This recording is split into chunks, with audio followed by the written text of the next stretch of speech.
শিবকে প্রতি সোমবার প্রত্যেক মা ব্রহ্ম মুহূর্তে স্নান করবেন। প্রতি সোমবার সূর্য ওঠার আগে উপকার আছে। স্নান করে তারপর আপনি শিবলিঙ্গে জল দেবেন পবিত্র পোশাক পরে। তবে গঙ্গা জল দিলে ভালো হয়, বেলপাতা 3টে দিলে ভালো হয়। 3টে কেন দেবেন? সত্য রজ তমর প্রতীক আর ব্রহ্মা বিষ্ণু মহেশ্বরের প্রতীক, 3টে পাতা কিন্তু দিতে হয়। এইবার সবাই লক্ষ্য করুন, শিবকে পঞ্চামৃত দিয়ে অভিষেক করাবেন। পঞ্চামৃত কেউ কেউ বুঝেছেন, আমার বাবারা যারা এসছেন, কেউ কেউ বুঝতে পারেন না। তাহলে কি কি দিয়ে স্নান করাবেন শিবকে একসঙ্গে মিশিয়ে? দুধ, ঘি, দই, চিনি আর মধু, এই 4-5টা জিনিস দিয়ে প্রত্যেক দিন শিবকে স্নান করাবেন আলাদা আলাদা ভাবে। প্রথমে দুধ দিয়ে স্নান করাবেন। দুধ দিয়ে স্নান করাবেন কেন না, দুধ দিয়ে যদি কেউ স্নান করাতে পারেন তাহলে শাস্ত্র বলছে আপনার সংসারে যে অশান্তি প্রায়ই হচ্ছে, যদি কেউ দুধ দিয়ে ভক্তি ভরে প্রকৃতভাবে স্নান করে শান্তি কামনা করতে পারেন, আপনি শান্তি লাভ করবেন। দ্বিতীয়, আপনার দীর্ঘায়ু লাভ হবে। টক দই বা এমনি দই দিয়ে যদি পরে বারে আপনি মানে ওই একটু পরেই স্নান করাবেন দই দিয়ে, দুধের পরে দই দিয়ে স্নান করালে কি হয় মা, যদি ধরুন দই দিয়ে স্নান করালে, যদি ধরুন আপনার বলেন না ভাগ্য খুব খারাপ, আমার ভাগ্য খুব খারাপ, যাদের দুর্ভাগ্য আছে, শিবকে যদি প্রতি সোমবার কেউ দই দিয়ে স্নান করায়, দুধের পরে দই দিয়ে, তাহলে তার ভাগ্যটা সৌভাগ্য হয়, আপনি সৌভাগ্যবতী হতে পারেন। আর কি হতে পারে মায়েরা, গ্রহদোষ কেটে যায় যদি দই দিয়ে স্নান করানো হয়। তারপর কি করবেন মায়েরা, তারপর আপনি ঘি দিয়ে স্নান করাবেন। ঘি দিয়ে স্নান, আসতে ঘি দিয়ে স্নান করালে কি হয়, ঘি দিয়ে স্নান করার একটা বিরাট লাভ আছে। সেই লাভটা কি বলুন তো? ঘি দিয়ে যদি কেউ আমাদের বাবা ভোলানাথকে স্নান করাতে পারে তবে তার যশ লাভ হয়, যশ লাভ হয়। আর একটা কি জানেন, যদি পারিবারিক সম্পর্ক খারাপ থাকে ওই সম্পর্ক আরো ভালো হয় এবং সন্তানদের যশ লাভ হয়। আর যদি আপনি মধু দিয়ে স্নান করেন তাহলে আপনার উচ্চ পদে অধিকার হয়, মানে যে যা চাকরি করছেন ব্যবসা করছেন আরো উঁচুর দিকে যাবেন। আর কি হবে না, পরিবারের মানুষের সঙ্গে সমাজের মানুষের সঙ্গে আপনার সম্পর্ক ভালো হবে, আপনার যশ লাভ হবে, মান হবে, সম্মান হবে, এটা যদি করতে পারেন। আর আপনার যদি মায়েরা কেউ ঘি দিয়ে শর্করা মানে চিনি, চিনি জল দিয়ে বা আপনারা মিছরি জল দিয়ে স্নান করাতে পারেন, তবে আপনার কি হয়, আর্থিক অনটন অভাব দূর হয়। এই 5টা জিনিস প্রতি সোমবার বারবার নিবেদন রইল। এই পঞ্চামৃত দুধ, দই, ঘি, মধু এবং চিনি বা মিছরি জল দিয়ে পরপর স্নান করাবেন। এটা কিন্তু আপনাদের কাছে নিবেদন রইল, যারা করেন নাই তারা পরবর্তী সোমবার থেকে করুন। শ্রাবণ মাসে এই কাজগুলো আপনারা করবেন, আপনাদের লাভ অবশ্যই আছে। জোরে বলুন, বাবা ভোলানাথ কি, বাবা ভোলানাথ কি, বাবা ভোলানাথ কি। কারো অমঙ্গল আপনারা চাইবেন না। কোন নারীর চুলের মুঠি ধরে সেই নারীকে আঘাত করবেন না। স্বামী বিবেকানন্দ বলেছেন, একটা স্ত্রী তার স্বামীর রোগের ওষুধ, একটা স্ত্রী তার স্বামীর মানসিক রোগের ওষুধ। কথাগুলো শুনবেন, যেমন কীর্তনে মজা আছে তেরকম কীর্তনের শিক্ষা আছে। শুনতে যদি চান তাহলে শোনাবো। কি বললাম, একজন স্ত্রী তার স্বামীর মানসিক রোগের ওষুধ। স্বামী যদি ভুল করে উল্টো পথে চলে যায়, স্ত্রী তার ভালোবাসায় তার স্বামীকে ভালো পথে আনতে পারে। সবাই তাকাবেন। স্বামী সারাদিন পর কাজ করে যখন বাড়ি ফেরে, স্ত্রীর ভালোবাসার দ্বারা স্বামীর ক্লান্তি দূর হয়ে যায়। স্বামী বিবেকানন্দ বলেছেন, যে সমাজে মেয়েদেরকে সম্মান দেওয়া হয় না সে সমাজ কোনোদিন ভালো হয় না। একজন ইংরেজ সাহেব স্বামীজিকে বলেছিল, আপনাদের ভারতবর্ষের মেয়েরা হাতে হাত মেলায় না কেন? আপনাদের ভারতবর্ষের মেয়েরা পুরুষের সঙ্গে হাতে হাত মেলায় না কেন? বিবেকানন্দ প্রশ্ন করেছিল, সাহেব আপনাদের আমেরিকাতে বা ইংল্যান্ডে আপনাদের মহারানী মানে রাজার রানী যে, সে কারোর সঙ্গে হাত মেলায়? বলছে না, সে কারোর সঙ্গে হাত মেলায় না। স্বামীজি বলেছে আমাদের ভারতবর্ষের প্রত্যেকটি মা হলো মহারানীর মতো, কোনো পরপুরুষের হাত তারা কোনো মতেই মেলাবে। শুনবেন, একটা কলম যতই দামি হোক তার মধ্যে যদি কালি না থাকে তাহলে কলমের কোনো দাম থাকে না। একজন মানুষ কয়েকশো কোটির মালিক থাকতে পারে, কিন্তু তার মধ্যে যে বিবেক না থাকে, বৈষ্ণবের প্রতি ভক্তি না থাকে, ভগবানের প্রতি ভক্তি না থাকে, ওই মানুষটার জীবনে কোনো দাম থাকতে পারে। স্বামী বিবেকানন্দ বলেছেন, a lamp does not burn without oil, so a man cannot live without God. শুনবেন কথাগুলো। A lamp does not burn without oil, একটা বাতি তেল ছাড়া জ্বলতে পারে না। So a man cannot live without কি? Without God. একজন মানুষ ভগবান ছাড়া বাঁচতে পারে না। অ্যাপেলো চেন্নাই 10 বছর আগে আমি চিকিৎসা করাতে গেছিলাম, বিখ্যাত ইউরোলজিস্ট, তার নাম হচ্ছে জোসেফ ভিটাচিন। তার কাছে যখন গেলাম, খ্রিস্টান ডাক্তার, তখন দেখলাম টেবিলের ওপরে যীশু খ্রিস্টের মূর্তি, তার মধ্যে ফুলের মালা, তার চরণে ফুল। একজন বাঙালি ডাক্তারকে তারপর আমি চেক আপ করাতে গেলাম, তার টেবিলে দেখতে পেলাম একটা রাধাকৃষ্ণের ছবি, সেখানে তুলসী পত্র এবং বাতাসা দেওয়া। ইংল্যান্ড আমেরিকা ফেরত ডাক্তারগুলো ভগবানকে চিনতে পারলো, তারা ভগবানের চরণে ফুল দিতে পেরেছে। আর আমরা সামান্য মানুষ হয়ে সামান্য চাকরি করে ভগবানকে ভুলে গেলাম। বৃন্দাবনের বিখ্যাত মানুষ প্রেমানন্দ মহারাজ 17-18 বছর ধরে যার কিডনি দুটো নাই। বিখ্যাত ক্রিকেটার বিরাট কোহলি আর তার স্ত্রী অনুষ্কা তার চরণে পড়ে বসে কাঁদছে। শুনেছি বিরাট কোহলি দেশে দেশে বাড়ি আছে, সে মহাপুরুষকে চিনতে পারল। আর আমরা সামান্য চাকরি পেয়ে ভগবানকে ভুলে গেলাম। কথাগুলো শুনবেন হীরার মতো। মায়েরা, মানুষের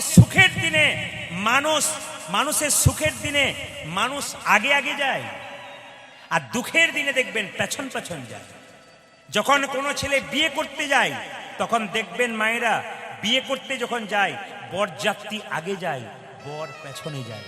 বরযাত্রী খাবে দাবে আনন্দ করবে, বিয়ের দিন সুখের দিন চলে আসবে। কিন্তু সেই ব্যক্তি যেদিন মারা যায়, সেদিন দেখবেন সবাই পেছন পেছন যায়, আর মৃতদেহ আগে আগে যায়। এর থেকে কি শিক্ষা পেলেন? সুখের দিনে মানুষ আগে, আর দুঃখের দিনে মানুষ পেছন পেছন যায়। জীবনে সমস্যা আসতে পারে, আপনার জীবনে পরামর্শদাতা যেন ভালো হয়। কেন? কুরুক্ষেত্রের দিকে তাকান, পঞ্চপাণ্ডবের দাদা যুধিষ্ঠির পরামর্শ নিয়েছিল কৃষ্ণের কাছে, যুদ্ধে জিতলো, রাজ্য ফিরে পেল, সিংহাসন ফিরে পেল। 100 ভাইয়ের দাদা দুর্যোধন পরামর্শ নিয়েছিল কার কাছে? জোরে বলুন। পরামর্শ নিয়েছিল কার কাছে? শকুনির কাছে। ধ্বংস হয়ে যায়। ভেতরে যদি কারো একবার অহংকার ঢুকে যায়, তবে শেষ হয়ে যায়। ক্যান্সার যেমন একটা ব্যাধি, গোটা শরীরকে নষ্ট করে দেয়। কোনো সুস্থ মানুষের হৃদয়ে যদি একবার অহংকার ঢুকে যায়, তবে শেষ হয়ে যায়। তাকাবেন, আপনারা কীর্তনের আসরে এসেছেন, কাকু আমাদের প্রসাদের ব্যবস্থা করেছেন সবার, জায়গা খুব ছোট। উনি আমাকে বলেছেন, বাবা তোমার কীর্তনটা শেষ হবার পরেই সবার সেবার ব্যবস্থা করব, সবাই প্রসাদ পাবেন। সারাদিন ধরে পাচ্ছেন, প্রতিদিন পাচ্ছেন, অগণিত মানুষের সেবা হচ্ছে। শুধু একটা কথা আপনাদের বলে যাই, যে যেখানে বসে আছেন মন দিয়ে, ভেতরে যেন অহংকার না জন্মায়। কিসের অহংকার? এদিকে এদিকে এদিকে। কিসের অহংকার? তাকাবেন আমার দিকে। কিসের অহংকার? আপনি কি জন্ম পেয়েছেন? আপনি পান নাই, আপনার মা দিয়েছে। আপনার কিসের অধিকার? আপনি জন্ম নিলে আপনার নাম রাখতে হবে। নাম কে রেখেছে? এইদিকে এদিকে। নাম কে রেখেছে? নাম তো আপনার বাবা মা আত্মীয় স্বজন রেখেছে। আপনি যখন পড়াশোনা করবেন, আপনি কি পড়েছেন? একজন পড়িয়েছে তবেই পড়েছেন। আপনি কি চাকরি পেয়েছেন? একজন চাকরি দিয়েছে তারপর পেয়েছেন। আপনি যেদিন শ্মশান ঘাটে যাবেন, নিজে যেতে পারবেন না, অন্যজনের কাঁধে নিয়ে যাবেন। সব যদি অন্যের হয়, তবে আপনার বলতে কি রইল? তাই যে যেখানে বসে আছেন মন দিয়ে শুনবেন, কীর্তন শ্রবণকালীন যেন ভেতরে কোনো অহংকার না হয়। ভগবানের চরণে সব নিমজ্জিত করে যান। মুকুন্দ সরকারের চিকিৎসা করতে করতে অহংকার হয়ে গেল, আর তার স্ত্রীর শরীরে একটা কঠিন রোগ হয়ে গেল। স্ত্রী বলে উঠলো, স্বামী তুমি যেদিন থেকে চলে গেছো সেই দিন থেকে চোখে ভালো দেখতে পায় না, আমার জিভটা জ্বালা করে, আমার হাত জ্বালা করে, আমার পা জ্বালা করে, আমার এমন কেন হয়? স্বামী বলে উঠলো, কি হয়েছে তোমার? আমি সারা বাংলা চিকিৎসা করি, তোমার রোগ ধরতে পারবো না? দেখি দেখি দেখি দেখি তোমার জিভ দেখি, একই দেখি তোমার চোখ দেখি, একই দেখি তোমার হাতের তল দেখি, একই দেখি তোমার পায়ের তলাগুলো দেখি, একই। আমি সারা বাংলার রোগ চিকিৎসা করলাম, তোমার চিকিৎসা করতে পারবো না। রাত্রিবেলায় মহাপ্রভু মন্দিরে কেঁদে কেঁদে বলল, প্রভু বলে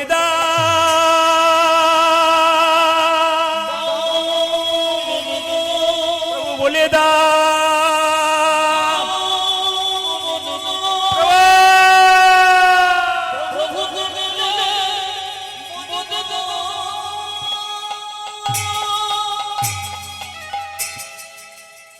মহাপ্রভু বললেন, সারা বাংলা চিকিৎসা করে করে তোর ভেতরে অহংকার হয়ে গেছে।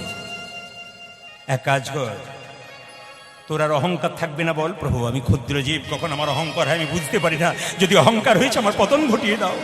মহাপ্রভু জীবাণু পান তার স্ত্রীকে দিলেন। আপনারা যারা পান খান কোনো অসুবিধা নেই, পান নেশা জাতীয় দ্রব্য কথা বলে, কিন্তু মহাপ্রভু সন্ন্যাসের আগে পান খেয়েছেন, সন্ন্যাসের পর আর খাইনি। জীবাণু পান মুকুন্দকে দিয়ে বলে তোমার স্ত্রীকে দিয়ে দাও, দেখবে তোমার স্ত্রীর রোগ তো ভালো হবে, নতুন লক্ষণ প্রকাশ পাবে, তোমার স্ত্রীর গর্ভে সন্তান আসবে। আচ্ছা মায়েরা কিছু মনে করবেন না, এই যে পানের কথা, এইদিকে আস্তে আস্তে, এই যে ধীরাজের বাবা, পানের কথা যখন বললাম, কিছু মনে করবেন না, পানের কথা যখন বললাম, আচ্ছা বলুন তো পান কি কি কাজে লাগে, জোরে বলুন। পান দেখবেন পুজোতে লাগে, জোরে বলুন। হ্যাঁ না না। আর পান কিসে লাগে? বিয়েতে লাগে। ধীরে। আচ্ছা মায়েরা বিয়ের সময় পান ঢাকা দিয়েছিলেন? যারা দিয়েছিলেন তারা বলবেন। এখন তার পান ঢাকা দিতে হয় না, হ্যালো আর গেল, না কি বল? এখন তো হ্যালো আর গেল, পানের কোনো দরকার হয় না। সবাই তাকান, সবাই তাকান। আচ্ছা মায়েরা পান ঢাকা মানে এই যে বাচ্চাগুলো আছে না, এরাও বলে দেবে পান ঢাকা দেয় কেন? কেউ জানেন পান ঢাকা দিয়েছেন? আর বলবেন না, বিয়ের সময় দিয়েছি, অত কি মনে থাকে? পান যখন মেয়েটি ঢাকা নিয়ে স্বামীর কাছে যায়, তখন যখনই পানটা সরায়, পানটা হলো যোগ মায়া, মানে পানটা সরিয়ে মেয়েটি স্বামীর মুখ দেখে মানে মায়ার যোগ হয়, তুমি আমার আমি তোমার। এই গানটি এক জায়গায় করেছি, একজন ব্যক্তির বাড়িতে বাসা, বলছে বাবা তুমি যে বললে পান সরালে মায়া হয়, আমার 3টে বউ, 3টে ছেলে, 3টে বৌমা, মায়াই নাই, খালি ঝগড়া করছে। বললাম কাকা বাবু, পান ঢাকা দেবার আগে কতবার রাস্তায় দেখা হয়ে যাচ্ছে, তাই আর আবার এইদিকে এইদিকে, এই রে বাবা, এইদিকে তাকান, পান ঢাকা দেয় নাই মনে হয়, এরা পান ঢাকা দেয় নাই, ওই জন্য বুঝতে পারছি না। সবাই সবাই তাকাবেন। আচ্ছা মায়েরা কিছু মনে করবেন না, বিয়ের সময় মালা বদল হয়েছিল, একটু বলি, মালা বদল হয়েছিল। আচ্ছা মালা যে বদল হয়েছিল, কিছু মনে করবেন না, এই মালাতে গোলাপ ফুলটা কি? মালার মধ্যে গোলাপ ফুল থাকে কেন? খুব শিক্ষা আছে কিন্তু। বিয়ে তো হয়ে গেল, বুঝতে পারলেন না, এখন তো বিয়ে ছেলে খেলা, না কি বলছেন? বিয়ে না বিয়ে, এইদিকে এদিকে, এখন বিয়ে হয় না, বে হয়, বে। সবাই তাকান, গোলাপ ফুলটা কেন? এর মালাতে গোলাপ ফুল, ওর মালাতে গোলাপ ফুল, বলতে চাইছে গোলাপ ফুল যেমন রঙিন, আমাদের দুজনের জীবন যেন বিয়ের পর গোলাপের মতো রঙিন হয়ে যায়। আমার মালাতে যত ফুল, তোমার মালাতে তত ফুল। আমার মালা ফুল মানে আমার আত্মীয় স্বজন, এই মালা তোমার গলায় দিলাম মানে আমার আত্মীয় স্বজনের দায়িত্ব তোমার গলায় দিলাম। আর তোমার ফুলের মালা মানে ফুলগুলো হলো আত্মীয় স্বজন, আমি গলায় নিলাম মানে তোমার আত্মীয়ের দায়িত্ব আমি নিলাম। আর বলবেন না এত বুঝি নাই, নাহলে তো আমি ব্যবস্থা কিছু করতাম। আবার এই যে এইদিকে এইদিকে মায়েরা, আবার সবাই লক্ষ্য করবেন, গতকাল আমি গত পরশু যেখানে গাইছিলাম, কাকুও গাইছিল, 2 থেকে 5টা গাইছিল, আর আমি 5টা পরে 8:30 গাইলাম। প্রচুর লোক উনি দেখে এসছেন, 20,000 লোক প্রায়। তো সবাই লক্ষ্য করুন। তো ওইখানে কীর্তন করার পরে আমি একটা বাড়িতে এসেছি, এসে বলছি, একটা ছেলে বলছে দাদা, বলে কি, আমার স্ত্রী না বিয়ের পর আমার দিকে তাকায় না। বললাম আমি কি করব? না কোনো তাবিজ টাবিজ নাই? আমি বললাম না তাবিজ নাই, তবে একটা কথা বললাম তোমার বিয়েতে কি ক্যামেরাম্যান ছিল? বলছে হ্যাঁ ছিল, ওই বেটাই গন্ডগোলটা করেছে। বললাম কি, সবাই তাকান, সবাই তাকান। তাকাবে কেন, আর তাকাই না কেন? আচ্ছা, বিয়ের সময় মায়েরা কিছু মনে করবেন না, মালা যখন বদল হয় আমার দিকে তাকান, তখন দেখবেন একটা কাপড় ঢাকা দেওয়া হয় না? জোরে বলুন, জোরে বলবেন, কিন্তু শিক্ষা আছে। যখনই কাপড় ঢাকা দেওয়া হয় তখন মেয়েটি ছেলেটির গলায় মালা পরায়, আর ছেলেটি মেয়েটির গলায় মালা পরায়। মালা পরানো মানে কি বলুন তো? তখন কিন্তু শুভ দৃষ্টি হয়। বাবারে, কি শুভ দৃষ্টি হয়! এই দিকে তাকান, এই দিকে তাকান। যেই না মালাটি বদল হচ্ছে, মেয়েটি যেই না স্বামীর গলায় মালাটা বদল করবে, তার মানে কি দেবে, তার মানে কি, তার মানে স্বামীর সঙ্গে শুভ দৃষ্টি হবে। যেই না স্বামীর গলায় মালাটা পরাতে যাচ্ছে, পেছন থেকে একজন ক্যামেরাম্যান বলছে, এই দিকে তাকান। আচ্ছা, শুভ দৃষ্টিটা কার দিকে হলো?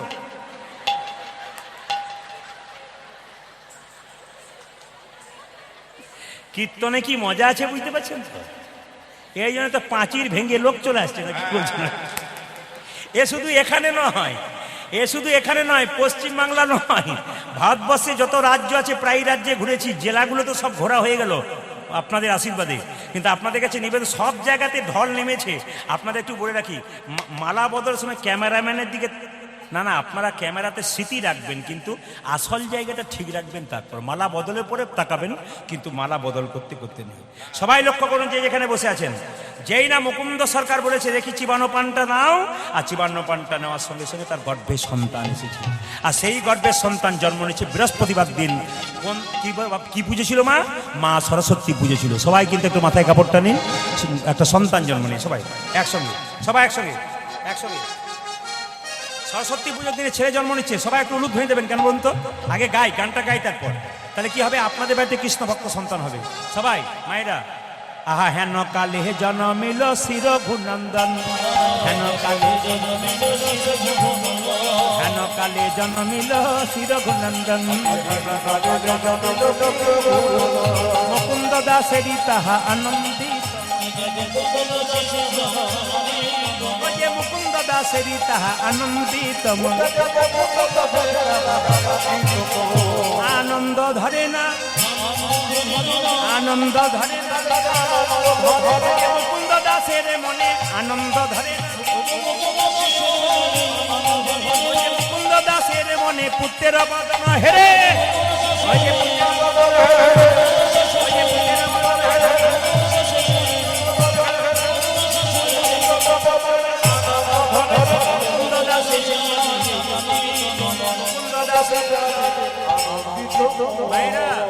বাচ্চা জন্ম নেবার পর মুখে কি দিন? জোরে বলুন। নিম পাতা, ও মধু। আচ্ছা, একটা কথা বলে রাখি, বাচ্চাকে জন্মের পরে মধু দেন, আপনাদের ইচ্ছা কি? ছেলে মিষ্টি মিষ্টি। মিথ্যা কথা, 100% মিথ্যা কথা। আসল সত্য কি বলুন তো? জন্ম নিয়ে বাচ্চা মায়ের দুগ্ধ পান করতে পারে না, ওই জন্য কান্নাকে বন্ধ করার জন্য মধু দেওয়া হয়। কিন্তু অ্যাকচুয়ালি মধু দেওয়ার নিয়ম, যদি একটা বই পড়েন, বইটার নাম বলি, হিন্দু ধর্ম কি এবং কেন। বইটার নাম হচ্ছে হিন্দু ধর্ম কি এবং কেন। বইটার লেখক হচ্ছে লোকনাথ কবিরাজ। তাদের দুটো বইয়ের রেফারেন্স আছে। একটা বইয়ের নাম হচ্ছে গভীর গৃহসূত্রকার, একটা বইয়ের নাম হচ্ছে পরাশর গৃহসূত্রকার। তাতে বলছে যে বাচ্চা জন্ম নেওয়ার পর 21 দিন পর স্নান করিয়ে বাচ্চাকে যদি মুখে মধু দেওয়া হয়, বাচ্চা মিষ্টি মিষ্টি কথা বলে। এটা কিন্তু গভীর গৃহসূত্রকার বলছে। আর পরাশর গৃহসূত্রকার বইটাতে বলছে যদি বাচ্চা যেদিন অন্নপ্রাশন হয় সেদিন মুখে মধু দেওয়া হয়, তাহলে কিন্তু বাচ্চা মিষ্টি মিষ্টি কথা বলবে। তাহলে আপনাদের কাছে নিয়ম জানা রইল, আপনার নিয়মটা জেনে নিলেন।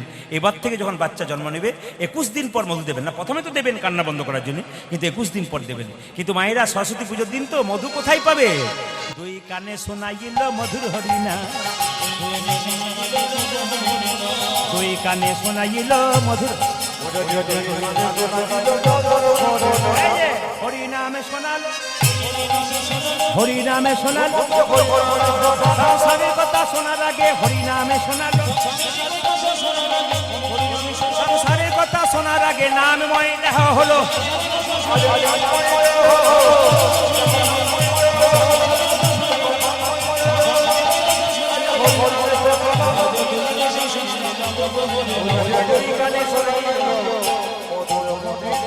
আমি শুধু একটা কথা বলে যাই, যারা ছোট ছোট বাচ্চা আছে, যাদের মায়ের বা যাদের বাচ্চা হবে, যে মায়েদের, তাদেরকে বলবো পরবর্তী ক্ষেত্রে একটা কথা বলে যাব। পেটে বাচ্চা থাকলে কিছু নিয়ম পালন করুন, দেখবেন কাজে আছে।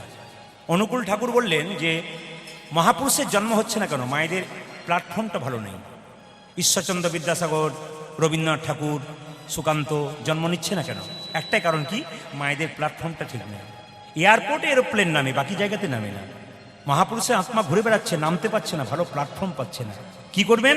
বাচ্চা যখন পেটে থাকবে মায়েরা, তখন একটা তুলসী মন্দিরে জল দেবেন, পরিক্রমা করবেন, হ্যাঁ, ভক্তদের উচ্ছিষ্ট প্রসাদ খাবেন, বৈষ্ণবের চরণে প্রণাম করবেন, একটু গীতা পড়বেন। গীতা যদি পড়তে না পারে মাথায় ঠেকাবেন।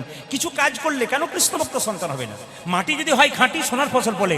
মা যেমন কর্ম করবে, ছেলে এদিকে কিছু মনে করবেন না। আমি একটা জায়গাতে একজন বলছে, আমাকে অনেকে বলে, বাবা, বলে কি, আমার ছেলে না মোবাইল ছাড়া খায় না, একদিকে মোবাইল চলে আর খায়, কি করে বন্ধ করা যায়? বললাম, তোমার পেটে বাচ্চা ছিল তখন মোবাইল চালিয়েছিলে? বলে, খুব চালিয়েছিলাম। ওই জন্মনিও মোবাইল খুঁজে খুঁজে বেড়াচ্ছে। কেন বলুন তো? এই যে মোবাইল চালিয়েছিলে বলে। সবাই লক্ষ্য করুন মায়েরা, আমি বারবার বলবো, আগামীতে আপনাদের বাচ্চার হাতে আপনারা মোবাইল দেওয়ার আগে এটুকু মাথায় রাখবেন, বাবা মা যদি মোবাইল দেখা শুরু করেন, বাচ্চা আপনার পাশে থাকবে, ওই যে মোবাইল একবার কেড়ে নেবে আর আপনাকে মোবাইল ধরতে দেবে না। তাই প্রত্যেকটি বাবার কাছে, আমার মায়ের কাছে নিবেদন রইল, আপনার বাচ্চা যখন সামনে থাকবে মোবাইল দেখা বন্ধ করুন। ছেলে অন্তত ছোটবেলায় মোবাইল থেকে বিরত থাকবে, আপনি শান্তি পেতে পারবেন। আমি বারবার বলে গেলাম, এগুলো যদি করতে পারেন আপনার লাভ আছে। সবাই লক্ষ্য করুন, ছেলেটা কি করলো? 2 কানে মধুর হরিনাম শোনালো। এবার কি করলো? মা সরস্বতী পুজো দিয়ে ছেলে জন্ম নিয়েছে, তো আমরা কি বলবো? ওরে বাবা রে, ডাক্তার হোক, ইঞ্জিনিয়ার হোক, তিনি কি বললেন? আশীর্বাদে করো মা, আশীর্বাদে করো মা, ভাগবতে পড়তে পারে, আশীর্বাদে করো মা, যেন সংকীর্তন গাইতে পারে, আশীর্বাদে করো মা, যেন ভাগবতে পড়তে পারে, হরি হরি হরি বলে, হরি হরি হরি হরি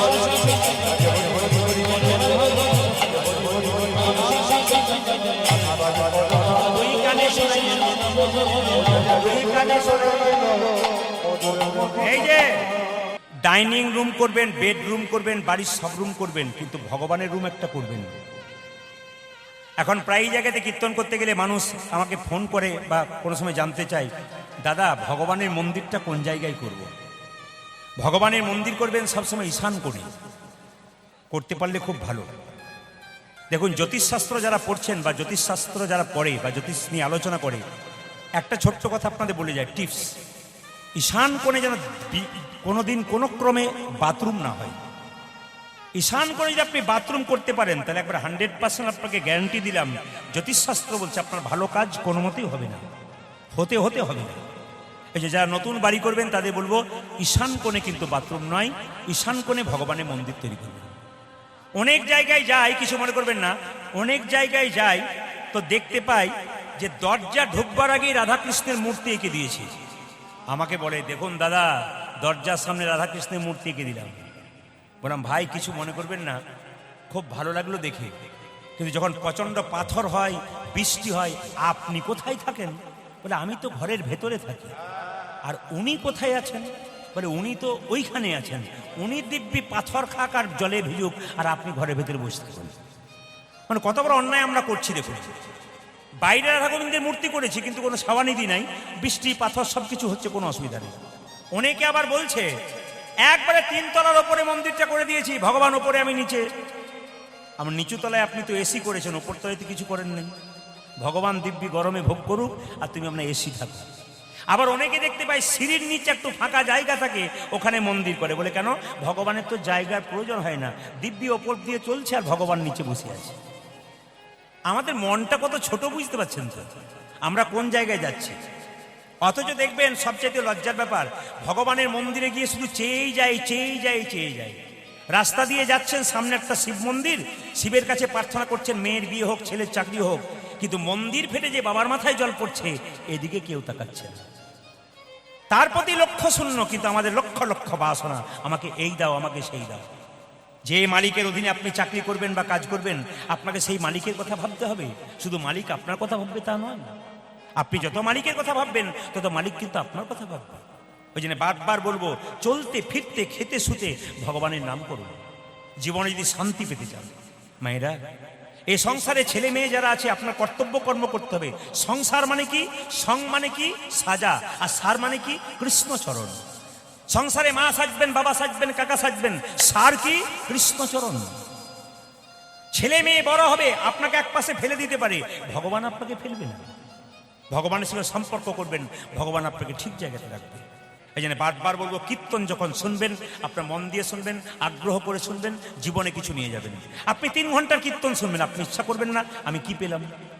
মুকুন্দ সরকার প্রতি একাদশী করত, যেদিন বাড়ি ফিরে গেল সেদিন একাদশী পড়লো, এবং সেই একাদশীটা হলো মোক্ষদা একাদশী, যেটা আগামী 14 তারিখে, 14 কি পড়ছে অগ্রহণ, কিন্তু মোক্ষদা একাদশী পড়ছে সোমবার, সেই একাদশী পড়েছে। কিন্তু আমি আপনাদের সামনে বলবো, কারা কারা একাদশী করেন হাত তুলুন তো। এতজন করেন, বাহ। হ্যাঁ, কাকু আমাকে বলেছে যে আমার এলাকাতে ভক্ত কিন্তু খুব অনুরাগী, খুব ভাবের ভক্ত, খুব ভালো মানুষ, কিন্তু এরা কিন্তু খুব কীর্তন শোনে। না না, আপনাদের এলাকায় আমি এই বসিরহাটে একটা কি যেন মন্দির আছে, ওখানে আমি পরপর 3 বার করে গিয়েছিলাম। আমার খুব ভালো লেগেছে, ভক্তরা আমাকে খুব ভালোবাসেন সব জায়গাতেই।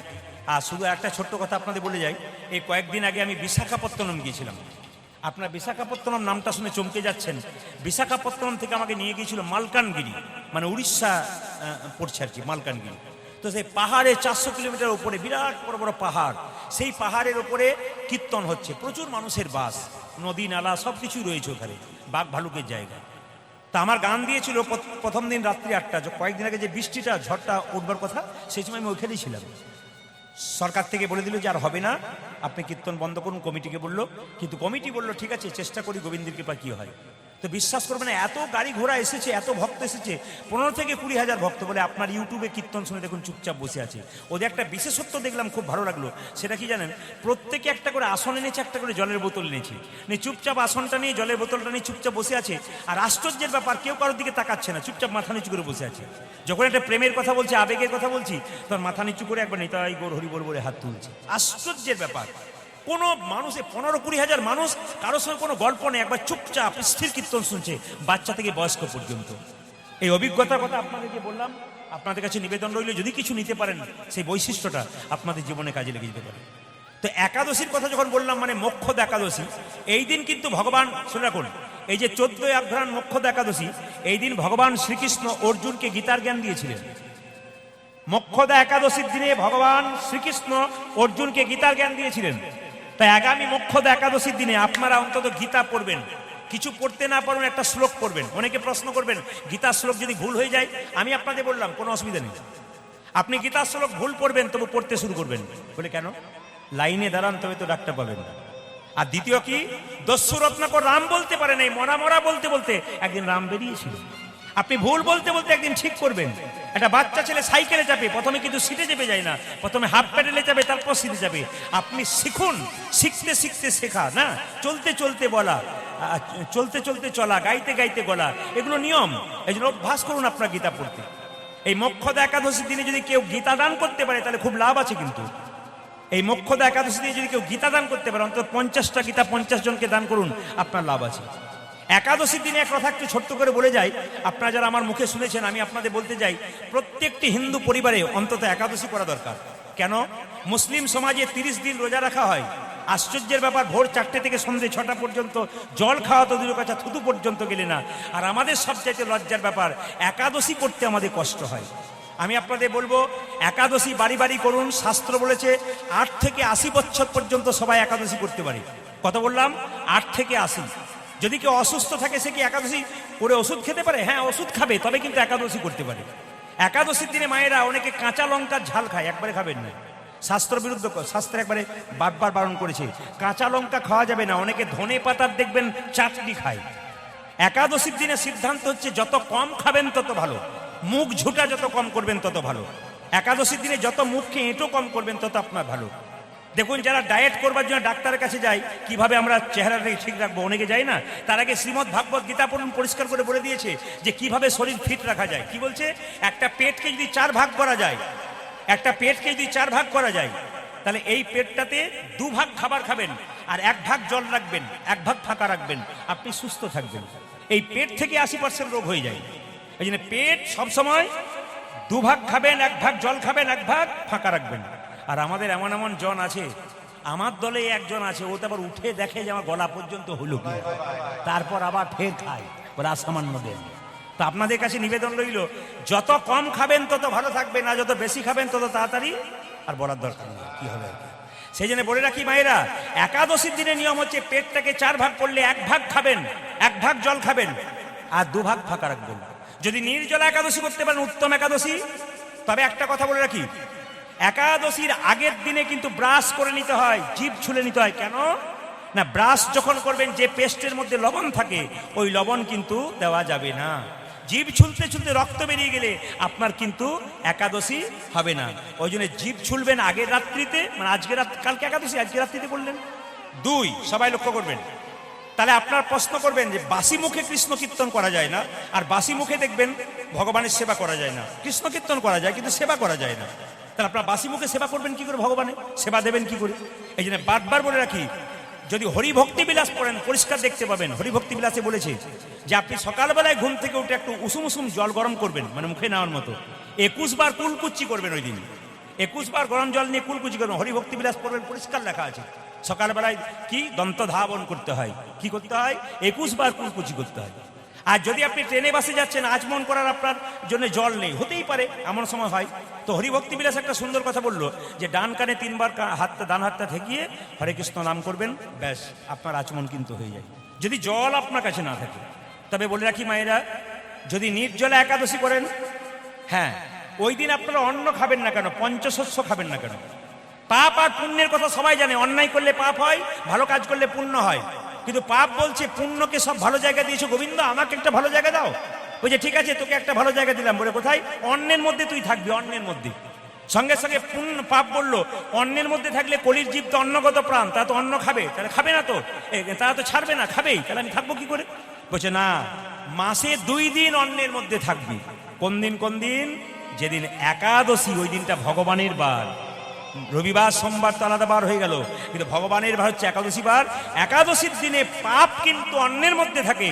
যখনই একাদশীর দিনে কেউ অন্ন খাবেন, পরিষ্কার জানবেন আপনি পাপ খাচ্ছেন। কেন? পাপ তার মধ্যে বর্তমান আছে। যদি আপনার ভেতর ধর্মচিন্তা আছে, ভগবানকে ভালোবাসেন, বারবার বলবো একাদশীর দিনে যদি সামর্থ্য হয় শরীরে একাদশী করবার, তাহলে আপনি একাদশী করুন, অন্তত অন্ন খাবেন না, বাড়ির কাউকে অন্ন খাওয়াতে দেবেন না। একদিন না খেলে মরে না, অনেক কিছু খাওয়া যায়। কি খাওয়া যায়? নির্জলা একাদশী করলে উত্তম একাদশী। নির্জলা যদি না হয়, শরীরে না ক্ষমতা কুলোই, আপনি কি করবেন? ফল খাবেন, সবজি খাবেন, কাঁচা কলা, কুমড়ো, পেঁপে, সূর্যমুখী তেল দেবেন, সাদা তেল যেটাকে বলছে। আর কি দেবেন মায়েরা? সরিষার তেল মাখতে পাবেন না, সরিষার তেল খেতে পাবেন না, সন্দক লবণ খেতে হবে আপনাকে, সামুদ্রিক লবণ খাওয়া যাবে না। এগুলো তো আপনারা সবাই জানেন, একটু সংক্ষেপে টাচ দিয়ে দিলাম। কিন্তু একটা কথা বলি, এই গত উৎপন্না একাদশীতে আমি মালদাতে ছিলাম, যার বাড়িতে বাসা তিনি বললেন একাদশী করবেন বাবা? বলে হ্যাঁ হ্যাঁ করেছি তো। আচ্ছা ঠিক আছে, কোনো অসুবিধা নেই। উনি 2 গ্লাস দুধ, 2 থালা ফল, 2 থালা তরকারি, আরো সব নানা রকম দিয়েছে। বলছে বেশি কিছু করতে পারলাম না। বললাম এইরকম যদি করেন তাহলে প্রতিদিন একাদশী করবো, কোনোদিন ছাড়বো না, আমি অন্ন খাবোই না। আসলে মায়েরা, নির্জলা একাদশী করলে উত্তম একাদশী, ফল সবজি দুধ খেয়ে করলে মধ্যম একাদশী। আর আমাকে যে একাদশী করেছিল ওটা উত্তম নয়, মধ্যম নয়, ধমাধম একাদশী। তাই কেউ ধমাধম একাদশী করবেন না, উত্তম আর মধ্যম করার চেষ্টা করবেন। বলুন মোক্ষদা একাদশী কি? জোরে, মোক্ষদা একাদশী কি? মোক্ষদা একাদশী কি? মায়েরা, মুকুন্দ সরকার একটি গোপীনাথের মন্দির তৈরি করলো।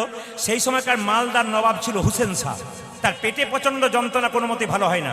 একজন বলল মহারাজ আপনার পেটের যন্ত্রণা ভালো হতে পারে যদি আপনি শ্রীখণ্ডে যেতে পারেন মুকুন্দ সরকারের কাছে, তবে একটা শর্ত আছে, গরিবের চিকিৎসা করবে, বড় লোকের করবে না। সঙ্গে সঙ্গে নবাব বলে তার এক কাজ করি, আমার নাম তো হোসেন শাহ, আমি হুসেন ফকির সেজে যাব, আমি চিকিৎসা করাবো। সবাই লক্ষ্য করুন, মুকুন্দ সরকার সকালবেলায় গোপীনাথের মন্দিরে গোপীনাথের ভজন করছে, আর নবাব এসে দাঁড়িয়ে আছে ফকির সেজে চিকিৎসা করানোর জন্য। মুকুন্দ গাইছে সকালবেলাতে, প্রভু আমার টাকা পয়সা নেই, সুন্দর মন্দির তৈরি করব, তবে মন দিয়ে তোমাকে রাখবো। মুকুন্দ গাইছে আর নবাব শুনছে। আমার মন, আমার মন দিলে তুমি মদন দাঁড়াবে গো আসি ডাকি যা।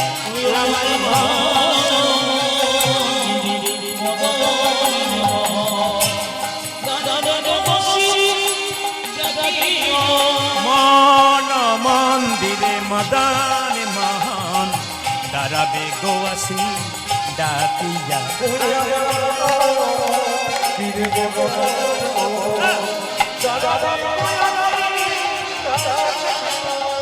কাঁদিয়া কাঁদিয়া তব নাম লইয়া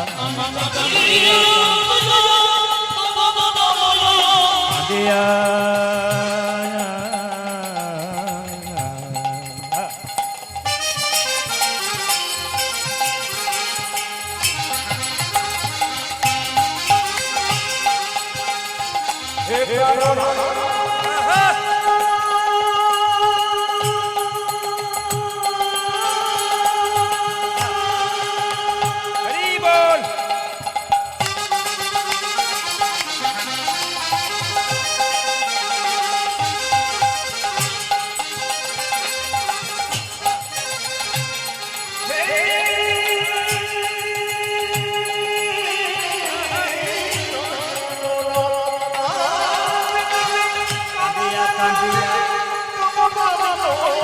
কাঁদিয়া কাঁদিয়া তব নাম লইয়া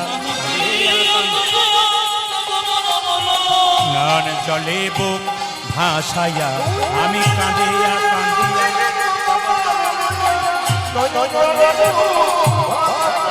আমার মন মন্দিরে মদন মোহন দাঁড়াবে গৌয়াসি ডাকিয়া আমার মন মদন আপনাকে ডাকছি চশমা পরে আপনাকে ডাকছি আপনি আপনি চশমা পরে আপনি চশমা পরে আপনাকে ডাকছি না না আপনাকে নয় মুকুন্দ সরকার নবাবকে ডাকছি বসুন এই যে আপনার প্রচুর লোক লাইন দিয়ে দাঁড়িয়ে আছে তো আপনাকে ডাকছি আপনাকে নবাব হোসেন স্যার চিনতে দেয় নাই ফকির সেজে এসছে তো আমাকে আমাকে বলে হ্যাঁ হ্যাঁ কি নাম তোমার আমার নাম হোসেন ফকির কি হয়েছে তোমার আর বাবা বলো না পেটে প্রচন্ড যন্ত্রণা তো তাই ছুটে এলাম তোমার কাছে চিকিৎসা করার জন্য এ ফকির মানুষের কোনো ব্যাপার নাই সবার চিকিৎসা হবে আচ্ছা তোমার কি হয়েছে পেটে যন্ত্রণা কই দেখি দেখি দেখি দেখি দেখি দেখি দেখি দেখি দেখি দেখি জামাটা খোলো তো নবাব হোসেন শাহ মনে মনে ভাবছে আমি ফকির সেজে এসেছি জামা আমি খুলবো কিন্তু পেটের যন্ত্রণা যদি ভালো না ভাবছো কি আরে দাঁড়িয়ে ভাবছো কি প্রচুর রোগী লাইন আরে জামাটা খুলে ফেলো ভয়ে নবাব হোসেন শাহ ফকির সেজে যে না জামাটা খুল এক কাজ করো মাটির বারান্দাতে গড়াগড়ি দাও নবাব মনে মনে ভাবছে কালের কাল বর্ষাকাল হরিণে চাটে বাঘের গাল নেহাত বেকায়দায় পড়েছি বলে পেটের যন্ত্রণা যদি ভালো না হয় দেখবা আমি আরে আরে আরে গড়াগড়ি দাও যেই না গড়াগড়ি দিয়েছে নবাব হোসেন শাহ ফকির সেজে অমনি বললো কবিরাজ বলে কি তোমার মাটির বারান্দাতে ওষুধ দেওয়া থাকে নাকি বলে কেন যেই না গড়াগড়ি দিলাম অর্ধেকটা পেটের রোগ আমার ভালো হয়ে গেল মুকুন্দ সরকার বলছে সবাইকে দিতে দিতে এক আধটু পড়ে গেছে তোমার হয়তো কাজে লেগে গেছে দেখি দেখি দেখি দেখি দেখি দেখি দেখি দেখি হাঁ করো তো যেই না হাঁ করেছে আসল ওষুধটা দিয়েছে আর মুকুন্দ সরকার ওষুধে নবাবের পেটের যন্ত্রণা ভালো হয়ে আমি আপনাদের বলতে চাই ভক্তপদ ধুলিয়ার ভক্তপদ জল ভক্ত ভক্ত শেষ হয় তিন মহা ভক্তের চরণ ধোয়া জল আর ভক্তের যদি উচ্ছিষ্ট প্রসাদ কেউ গ্রহণ করতে পারে তবে তার মানব জনম সফল হয়ে যেতে পারে এ তো যেমন তেমন জনম নয় 84 লক্ষ জনি ভ্রমণে করে মানব জনমে পেলাম 20 লক্ষ বার গাছ গাছরা রূপে জনম নিলাম অনেক রকমের গাছ হতে হতে যেদিন তুলসী বৃক্ষ রূপে জন্ম নিলাম যেদিন তুলসীর পাতা গোবিন্দের সেবাই লাগিল যেদিন তুলসীর ডাল ভক্ত কণ্ঠে নিল সেদিন আমার গাছ জন্ম থেকে মুক্তি মায়েরা শুধু কীর্তন শুনলে হবে না অনুভব করতে হবে এই জনম আর পাবেন কি না পাবেন বহু কষ্ট করে পেয়েছেন যদি মানব জনম অতি কষ্ট করে পেয়েছেন কত মা কত ভাই কত দাদা কলা গাছের ঝোপে পেছনে অন্ধকারে বসে আছে কীর্তন শুনছে প্যান্ডেল খুলে দেওয়া হয়েছে কতজন গাছের উপরে চেপে আছে কত উঁচু থেকে দেখছে কত কষ্ট করে দেখছে কেন কৃষ্ণকে পেতে গেলে, কৃষ্ণের কৃপা পেতে গেলে একটু কষ্ট করতে হয় বাবা, একটু কষ্ট করো, কৃপা পাবে। আমি অঙ্কতে কাঁচা হিসাব করবেন, 20 লক্ষ বার গাছ গাছরা রূপে জন্ম নিলাম, শেষে কোন গাছ হলাম মায়েরা? আসতে কোন গাছ হলাম? আসতে বাচ্চা দেখুন, তুলসী গাছ। 9 লক্ষ বার জলে জন্ম নিলাম, কত রকমের জলজ জন্তু হতে হতে যেদিন আমি শঙ্খ রূপে জন্ম নিলাম, যেদিন মায়েদের মুখে মন্দিরে 3 বার বেজে উঠিলাম। খুব সাবধান থাকবেন, কীর্তনের মধ্যে শিক্ষা আছে। শঙ্খ আপনার 3 বার বাজাবেন, 4 বার বাজাবেন না। অসুরদের রাজা বলিকে ডাকতেন, অসুররা 4 বার বাজিয়ে। যদি ভুল করে কোনদিন 4 বার আপনি শঙ্খ বাজান, অসুরদের রাজাকে আপনার ডাকা হয়ে যাবে। আর যে 3 বার ডাকে বাজান, তাহলে কি হবে? ব্রহ্মা বিষ্ণু মহেশ্বরকে আপনার আহ্বান করা হবে। মায়েরা, কৃষ্ণ কুরুক্ষেত্রের যুদ্ধে একটা শঙ্খ বাজিয়েছিল, শঙ্খটার নাম পাঞ্চজন্য। সেই শঙ্খটা বাজালে কি হয়েছিল না, দেবতাদের গর্ভে যে সন্তান ছিল, স্ত্রীর গর্ভে, তা শক্তিমান হয়েছিল, আর অসুরদের গর্ভে যে স্ত্রীর গর্ভে যে সন্তান ছিল তা কিন্তু দুর্বল হয়েছিল। এর থেকে কি প্রমাণ পেলেন? শঙ্খ বাজালে কি হয় মায়েরা? জেনে বলুন, শুভ শক্তির আগমন হয়, অশুভ শক্তি দূর হয়। তবে শঙ্খ কিন্তু সবাই বাজাতে পারবেন না। এইদিকে বার্লিন বিশ্ববিদ্যালয়ে বিখ্যাত বিজ্ঞানী বলল, যাদের শ্বাসকষ্ট আছে তারা যদি বারবার শঙ্খ বাজায়, অনেকটা কষ্ট কিন্তু তাদের দূর হয়। শঙ্খ কারা কারা বাজাতে পারবেন না মায়েরা? যে মায়ের পেটে বাচ্চা আছে, যাদের হার্টের প্রবলেম আছে, যারা খৈনি বিড়ি গুটকা খায়, এরা কিন্তু শঙ্খ বাজাতে পারবে না। তাহলে কি বললাম? 9 লক্ষ বার জলে জন্ম নিতে কি হলাম? যেদিন শঙ্খ রূপে জন্ম নিলাম, কত হলো? সেদিন আমরা কি করলাম? আমাদের জল জন্ম থেকে মুক্তি হয়ে গেল। 20 আর 9 কত হলো জোরে বলুন? 29। 11 লক্ষ বার পোকা রূপে জন্ম নিলাম, কত রকমের পোকা হতে হতে যেদিনে আমি ভ্রমরে কুলে জন্ম নিলাম। এইদিকে ভ্রমর কুলে জন্ম নিলাম, ফুল থেকে মধু সংগ্রহ করে গোবিন্দের চরণে দিলাম। সেদিন আমার কি হলো? পোকা জন্ম থেকে মুক্তি হলো। কত হলো মায়েরা? 40। 30 লক্ষ বার পশুকুলে জন্ম নিতে যেদিন আমি গাভী হলাম, আমার চামড়া দিয়ে শিখল তৈরি হলো, আমার দুগ্ধ দিয়ে গোবিন্দের সেবা হলো, সেদিন আমার গাভী জন্ম থেকে, পশু জন্ম থেকে মুক্তি হলো। কত হলো? 40 আর 30 জোরে বলুন? 89। আমি যখন 89 বলছি তখন হ্যাঁ 89। কত বললাম? 70। 10 লক্ষ বার পক্ষী কুলে জন্ম নিতে যেদিন ময়ূর কুলে জন্ম নিলাম, যেদিন ময়ূর কুলে জন্ম নিয়ে ময়ূরের পালক গোবিন্দ মাথায় নিল, সেই দিন আমার পাখি জন্মে থেকে মুক্তি হয়ে গেল। 4 লক্ষ বানরা, 4 লক্ষ বার বানর কুলে জন্ম নিতে যেদিন রাম ভক্ত হনুমান হলাম। মায়েরা, হনুমান যা করে দেখাতে পারলো, আমরা তা করে দেখাতে পারলাম না। কি প্রমাণ দেখুন আপনারা। যখন দেখবেন সীতাকে হনুমান উদ্ধার করলো, তখন সীতা মা হনুমানকে একটা মতির মালা দিল। আর যে না মতির মালাটা দিয়েছে, হনুমান কি করেছে? একবার কপালে ঠেকিয়েছে, কানে ঠেকিয়েছে, চোখে ঠেকিয়েছে, নাক দিয়ে শুকেছে, জিভ দিয়ে চেটে চেটে দেখেছে, আর সঙ্গে সঙ্গে দাঁত দিয়ে কেটে কেটে 64 টুকরো করেছে। শাস্ত্র বলছে এই 64 টুকরো নাকি 64 মহান্ত রূপে কলিযুগে এসেছে।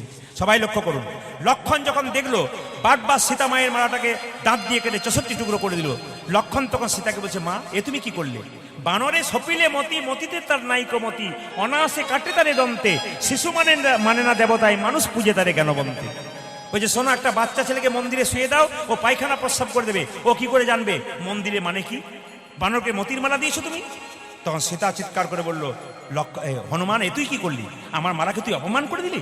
হনুমান কেঁদে কেঁদে বলল, মা গো, তোমার মালা কি আমি অপমান করতে পারি? এ তো যেমন তেমন মালা নয়, এ তো মায়ের দেওয়া প্রেমের মালা, ভালোবাসার মালা। এ মালা প্রথমে কপালে ঠেকালাম কেন জানো? এ মালা তো যেমন তেমন মালা নয়, প্রেমের মালা, তাই কপালে ঠেকিয়ে প্রণাম করলাম। কানে ঠেকালাম কেন জানো? এই মালা দিয়ে দেখলাম রাম নাম শোনা যায় কিনা। নাক দিয়ে শুকে দেখলাম কেন জানো? এ মালাতে রাম অঙ্গীর গন্ধ পাওয়া যায় কিনা দেখলাম। জিভ দিয়ে চেটে চেটে দেখলাম কেন জানো? এ মালাতে রামচরণের তুলসীর স্বাদ পাওয়া যায় কিনা দেখলাম।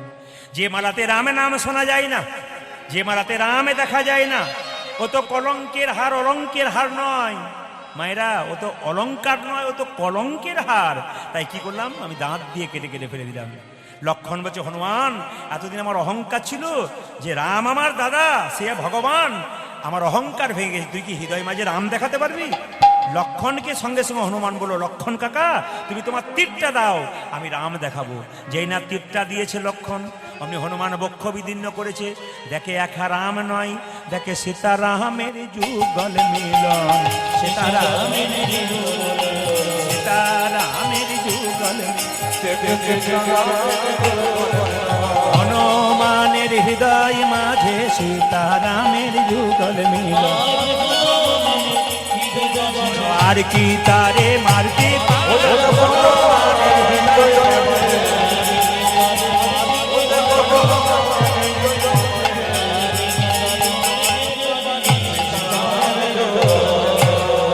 জোরে বলুন রাধা রানী কি, একটু জোরে শ্যাম সুন্দর কি, একটু জোরে মদন মোহন কি, হরিবাসর কি, যাদের খিদে পেয়েছে তাদের কি। একবার দেখলাম পরীক্ষা করে, আপনাদের মাঝে মাঝে টেস্ট করে দেখতে, জোরে বলুন রাধা রানী কি। যারা বাইরে আছেন তারাও দেবেন, শ্যাম সুন্দর কি, মদন মোহন কি। সবাই লক্ষ্য করুন, যেই না রোগটা ভালো হয়ে গেছে, সঙ্গে সঙ্গে নবাব হোসেন সাহেব বলল, মুকুন্দ। কার এত বড় সাহস যে আমার নাম ধরে ডাকে? আমি হলাম সারা বাংলার কবিরাজ নবাব হোসেন সাহেব। নবাব আপনি? হ্যাঁ, আমি তোমাকে পরীক্ষা করতে এসেছিলাম, তুমি সত্যি কত বড় কবিরাজ। আমি দেখলাম সত্যি তুমি বড় কবিরাজ। এই মুকুন্দ, তোমাকে এখানে থাকা চলবে না, তুমি যাবে আমার কোথায়? মালদার গৌড়ে। মায়েরা, নবাব হোসেন স্যার বাড়ি ছিল মালদা গৌড়, ওখানে যাবে। মুকুন্দ বলল, আমি যেতে পারি, তবে শর্ত আছে। তোমার ওখানে যাব নবাব, কিন্তু শর্ত আছে, একটা গোপীনাথের মন্দির তৈরি করতে হবে, আর জীবের দ্বারা যেন হরিনাম দিতে পারি, আর যেন গোপীনাথের ভজন করতে পারি। দেখুন, নবাব মুসলমান হলো, মুসলমানে কি সৎ, মান মানে কি মান, যার মধ্যে সৎ ইমান আসে তিনি মুসলমান। নবাব হোসেন শাহ, কাজী নজরুল ইসলাম, ইনাদের সৎ ইমান ছিল। তিনি বলেন, হ্যাঁ হ্যাঁ, কোনো অসুবিধা নেই, তুমি চলো। নবাব মুকুন্দকে নিয়ে গেল, আর মুকুন্দ নবাবের বাড়িতে কীর্তন করছে। মায়েরা সবাই লক্ষ্য করুন, মুসলমান বাড়িতে ছোট্ট একটা গোপীনাথের মন্দির করেছে কে? নবাব হোসেন শাহ। মুকুন্দ গাইছে, আর নবাব কি করছে? মায়েরা লক্ষ্য করবেন, নবাব দাঁড়িয়ে আছে, একটা মেয়ে তাল পাতার পাখা দিয়ে হাওয়া করছে। আমি কিন্তু মাঝে জিজ্ঞেস করবো, দেখবো কেমন কীর্তন শুনছেন। নবাব দাঁড়িয়ে আছে, একটা মেয়ে তাকে তাল পাতার পাখা দিয়ে হাওয়া করছে, এবং তাল পাতার পাখার উপরে ময়ূরের পালক ছিল। মুকুন্দ গাইছে, আর মায়েরা সবাই উলুধ্বনি দিচ্ছে। কি গাইছে? আমার কানু সে বিনোদ রায় গো, কানু সে বিনোদ রায়,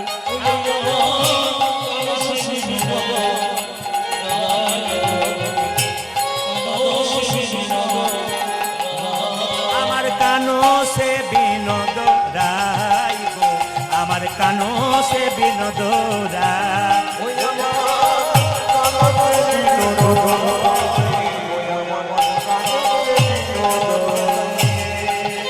বিনোদ চুড়াই বিনোদ বড়িহা,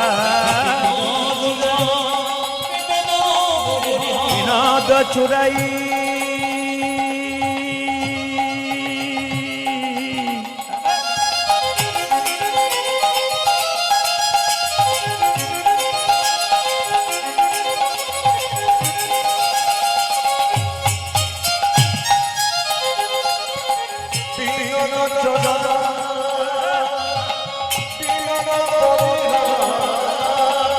বিনোদ চুড়াই বিনোদ বড়িহা, বড়িহা বড়িহা বিনোদ উড়িছে তাই গো, আমার কানো সে বিনোদ রায়।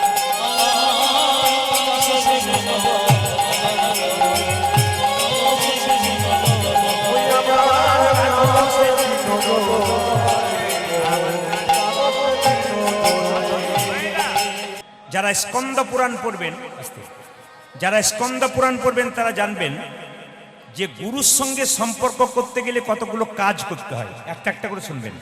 কি না, গুরু যখন শিষ্যকে মন্ত্র দেবে তখন শিষ্য যেন ভালো হয়, আর শিষ্য যে গুরুর কাছে মন্ত্র নেবে সেই গুরুও যেন ভালো হয়। দেখুন, গুরুদেব গুরুমন্ত্র দেবার আগে আগে শিষ্যকে যাচাই করে দেখবে।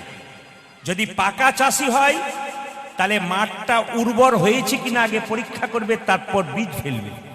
উর্বর জমিতে বীজ ফেললে যেমন গাছ তাড়াতাড়ি হয়, অনুর্বর জমিতে বীজ ফেললে যেমন গাছ হয় না, সেরকম দেখবেন বড় বড় গুরুদেব যারা হন তারা 1 বছর ধরে হরে কৃষ্ণ মহামন্ত্র ভজন করতে বলেন, তারপর তাকে গুরুমন্ত্র দেন। কেন বলুন তো? আগে জমিটা উর্বর হোক, বীজ ফেললেই গাছ হয়ে যাবে। রামকৃষ্ণদেব বললেন, যাত্রার কাছে গুরুমন্ত্র নিও না। যে যেখানে বসে আছেন মন দিয়ে শুনবেন। রামকৃষ্ণদেব বললেন, যাকে তাকে দেখলেই গুরু বলে মেনো না, আর যাত্রার কাছে গুরুমন্ত্র নিও না। গুরু মানে যে ব্রাহ্মণ তাও নয়, গুরু মানে যে শূদ্র তাও নয়। চৈতন্য চরিতামৃতে বলেছে, কিবা বিপ্র কিবা শূদ্র ন্যাসিক জ্ঞানে নয়, কৃষ্ণ তত্ত্ববেত্তা যেই সেই গুরু হয়। যিনি কৃষ্ণ তত্ত্ব ভালো জানেন, যিনি হরিকথা ভালো জানেন, তার কাছে আপনাকে গুরুমন্ত্র নিতে হবে। মায়েরা, জীবনে সমস্যা সবার আসতে পারে, কিন্তু মাথায় রাখবেন, যদি কোনোদিন বিপদে পড়েন, মনের মধ্যে কোনো দুঃখ থাকে, আপনি যাত্রার কাছে বলবেন না, আপনি 2 জায়গাতে বলবেন। এইদিকে মনের দুঃখের কথা যাত্রার কাছে বলতে নাই, 2 জায়গায় বলতে হয়। একটি গুরুচরণে, একটি গোবিন্দ চরণে। গুরু হলেন বাবার মতো, আপনার মনের কথাটা শুনবে কিন্তু কাউকে বলবে না, সে সমস্যার সমাধান করার চেষ্টা করবে। আর যিনি গোবিন্দ, যদি গুরুকে কাছে না পান, তাহলে মন্দিরে গিয়ে ভগবানের চরণে বারবার কেঁদে কেঁদে বলতে হবে, ভগবান সমস্যার সমাধান করবে। এই জন্য রামকৃষ্ণদেব বলেছেন যে গুরু মন্ত্র কিন্তু যাত্রার কাছে নেওয়া যাবে না। সবাই লক্ষ্য করুন, যে যেখানে বসে আছেন, গুরু যাকে মন্ত্র দেবে তিনি মেয়ের মতো বা ছেলের মতো। গুরু যখন শিষ্যের বাড়ি যাবে খালি হাতে যাবে না, শিষ্য যখন গুরুর বাড়ি যাবে তখন খালি হাতে যাবে না। আপনি গুরু বাড়ি গেলেন, ভর্তি প্যাকেট নিয়ে গেলেন, আর আপনার গুরুদেব আপনার বাড়ি এলো খালি হাতে এলো, তা কিন্তু চলবে না। তবে শ্রীমদ্ ভাগবত গীতা যারা পড়েছেন, এইদিকে শ্রীমদ্ ভাগবত গীতা যারা পড়েছেন তারা শুনে রাখুন। বলছে শ্রীমদ্ ভাগবত গীতার 80তম অধ্যায় 10ম স্কন্ধ 34তম শ্লোক। যারা শ্রীমদ্ ভাগবত গীতা পড়েন খুলে দেখে নেবেন, আমার কথাগুলো মিলিয়ে নেবেন। কি বললাম? 80তম অধ্যায় 34তম শ্লোক আর 10ম স্কন্ধে পরিষ্কার করে বলেছে যে যদি গুরুকে সম্মান দিতে না পারো, মন্ত্র নেবার পর যদি গুরুকে সম্মান দিতে না পারো, তাহলে তোমার গুরু ভজনাটাই বেকার হয়ে যাবে। শাস্ত্র বলেছে, গুরু বিনা যে জন গোবিন্দ ভজে সে পাপী নরকেতে ভজে। এই জন্য সবার কাছে নিবেদন রইল, আগে গুরু মন্ত্র যোগ করবার আগে যে গুরুর কাছে মন্ত্র নিয়েছেন সেই গুরুকে আগে স্মরণ করতে হবে। যদি সেই গুরুকে স্মরণ না করে সরাসরি গোবিন্দ ভজন করেন, তাহলে আপনি ভুল করছেন। শাস্ত্র পরিষ্কার করে বলেছে, গুরু বিনা যে জন গোবিন্দ ভজে সে পাপী নরকেতে মজে। কথাগুলো শুনবেন, আপনাদের কাজে লেগে যাবে। এইবার লক্ষ্য করুন, গুরুদেবের নাম কিন্তু মুখে বলতে গেলে, যখনই কেউ জিজ্ঞেস করবে আপনার গুরুদেবের নাম কি, কানে হাত দেবার পর নামটা বলতে হয়। এগুলো শিখে নিতে হবে। কি? গুরুদেবের নাম কেউ জিজ্ঞেস করলে প্রথমে কানে হাত দিয়ে তার নাম করতে হবে, এবং গুরুদেবের নাম করবার আগে তার আগে শ্রী বা প্রভুপাদ নামটি যোগ করবেন। কি বললাম? গুরুদেবের নাম করবার আগে শ্রী বা প্রভুপাদ এই কথাটা উচ্চারণ করবেন। অনেক বাড়িতে আমি কি কীর্তন করতে গিয়ে দেখেছি যে কৃষ্ণের ছবির পাশে গুরুদেবের ছবিটি রেখেছেন, মহা অন্যায় করেছেন। শাস্ত্র বলছে ওপরে থাকবে কৃষ্ণের ছবি, তার নিচে দেবদেবীর ছবি, তার নিচে গুরুদেবের ছবি। বলছে কৃষ্ণের পায়ে তুলসী পত্র দাও, রাধারানীর হাতে তুলসী পত্র দাও, কিন্তু অনেকে দেখেছি গুরুদেবের পায়ে তুলসী পত্র দেয়, মহা অপরাধের ভাগী হয়। গুরুদেবের পক্ষে তুলসী পত্র দিতে হয় চন্দন দিয়ে। মাথায় রাখবেন, কোনদিন গুরুদেবের পায়ে তুলসী পত্র আপনারা দেবেন না। তাই গুরুদেবের চরণে মন্ত্র নিয়ে বলতে হবে, আমার এই জীর্ণ দেহটা তোমার চরণে পৌঁছে দিলাম, ওই পারে পৌঁছানোর ব্যবস্থা করো। আমার জীর্ণ তরি ভাসাইয়ে দিলাম অকলে দরিয়ায়, দয়াল গুরু গো পৌঁছাইয়া দেখো কি না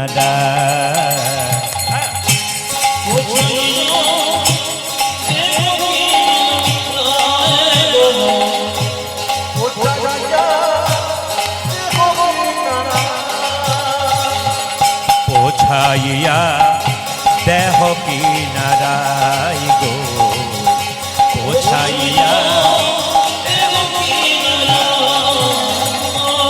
তুমি বিনে এ দূরি দিলে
দেহ নায়ামার বোঝাইয়া। উলধ্বনি মায়েরা, উলধ্বনি।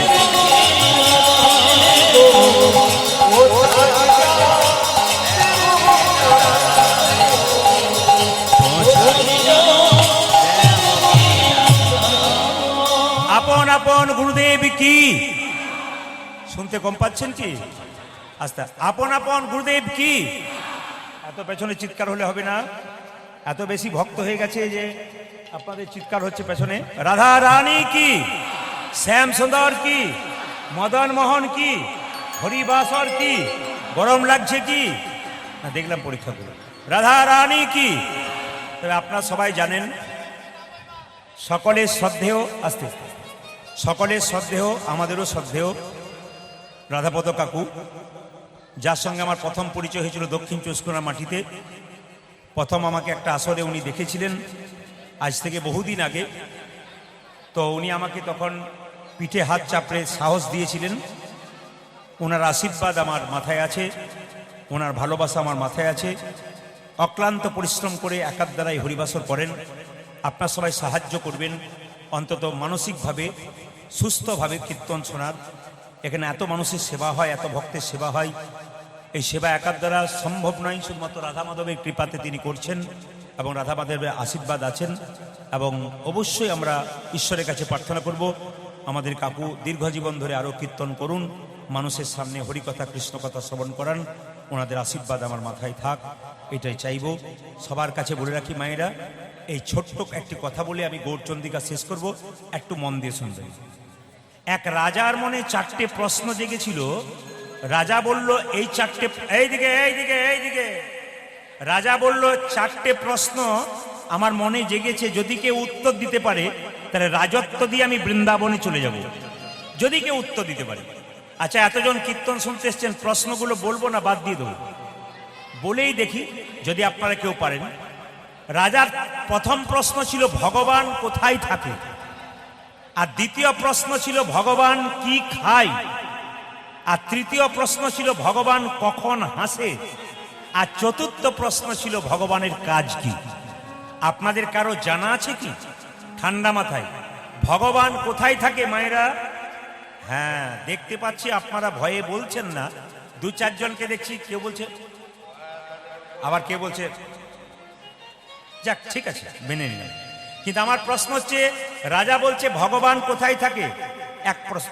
দু নম্বর হচ্ছে ভগবান কি খায়, আর 3 নম্বর প্রশ্ন ভগবান কখন হাসে, আর 4 নম্বর প্রশ্ন ভগবানের কাজ কি। রাজা চারিদিকে ঢোল বাজিয়ে চিৎকার করে লোক দিয়ে বলালো যে যদি কেউ বলতে পারে রাজত্ব দিয়ে বৃন্দাবন চলে যাবে, সে কিন্তু রাজা হয়ে যাবে। এত পণ্ডিত এলো গেল, না যাই তার গোনা। রাজার যেমন প্রশ্ন তেমনি রইল, উত্তর কিন্তু হলো না। বহু পণ্ডিত এলো প্রশ্নের উত্তর দেওয়ার জন্য, কিন্তু কেউ দিতে পারলো না। এবার লক্ষ্য করুন, মন্ত্রী গালে হাত দিয়ে রাজবাড়িতে ঢুকছে, খুব চিন্তা, কাউকে পাওয়া গেল না। যদি বা পাওয়া গেল, পণ্ডিত জন কেউ উত্তর দিতে পারলো না। ঠিক আছে, গালে হাত দিয়ে পৌঁছাচ্ছে, বাড়ি ভেতরে ঢুকছে রাজবাড়িতে। এখন রাজবাড়ির দরজাতে মায়েরা একটা ছেলে ছেঁড়া কাপড় পরে পোড়া রুটি খাচ্ছে। তা ও জিজ্ঞেস করছে, মন্ত্রী বলে রাজবাড়িতে ভোজ হচ্ছে নাকি? বলে কেন? তাহলে পেট ভরে খেতাম। মন্ত্রী রেগে বলছে, রাজার হলো মনের জ্বালা, তোর হলো পেটের জ্বালা। আরে পেট ভরে খাবি, তুই রাজা হয়ে যাবি যদি 4টে প্রশ্নের উত্তর দিতে পারিস। কেউ পারে নাই, তুই পারলে হবে। ছেলে বলল, যেখানে দেখিবে ছাই, উড়াইয়া দেখো তাই, পাইলেও পাইতে পারো অমূল্য রতন। একবার চেষ্টা করে দেখি। বলে স্কুলে পা দিয়েছিস? বলে পড়ি নাই, চেষ্টা করে দেখবো। আচ্ছা, ভগবান কোথায় থাকে? ছেলে বলল, বাবারে এর চাইতে সহজ উত্তর আর আছে? মন্ত্রীর গালে হাত, কত পণ্ডিত এলো, কেউ পারলো না। আর এ কিনা বলে খুব দ্বিতীয় প্রশ্ন, বলে কি? ভগবান কি খায়? বলছে এটা তো আরো সহজ উত্তর। আচ্ছা, ভগবানের কাজ কি? ভগবান কখন হাসে? বলছে বলবো নাকি? বলে বলার দরকার নেই। শেষে বলছে, এবার শেষ প্রশ্ন, ভগবানের কাজ কি? ছেলে বলল, অতি সহজ, বলবো কি? যেই না বলবো বলেছে, বলে এখানে বলতে হবে না, রাজবাড়িতে রাজার কাছে গিয়ে বলবি। ছেলে এখন যেই না রাজবাড়িতে গিয়ে ওখানে কি হচ্ছে? অসভ্য, বের করুন, একবারে বের করুন, ঘাত ধরে বের করুন, বের করুন। ওখানে নয়, রাজার বাড়িতে। না না, ছেলেটা রাজার কাছে গিয়ে দাঁড়িয়েছে, রাজা বলছে ওখানে অনেকে তাকাচ্ছে, তারা আমাকে বলছে না, বলছে বের করুন বের করুন। ছেলে বলল, রাজা মশাই আপনার 4টে প্রশ্ন করা ছিল, আমি উত্তর দিতে এসেছি। তুই পারবি? বলে হ্যাঁ পারবো। যদি পারিস তো ভালো, না পারলে তোর গর্দান গেল। ছেলে বলছে একবেলা খাই একবেলা খাই না, না খেয়ে মরার চাইতে রাজার হাতে মরবো, আর পারলে রাজা হয়ে যাবো। আরে তুই কি করিস? ছেলে বলছে আমি কি করি জানো, আমি ভিখারি। ভিখারি? আমি দিনই ভিখারি, নাইকো করি একটি পয়সা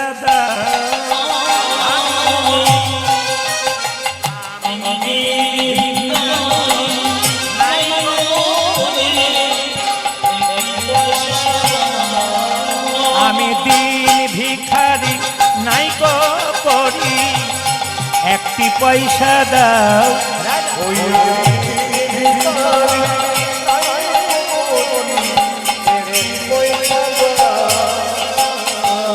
কারে না পথি কহেরি, নয়নে না ঝরে বাড়ি,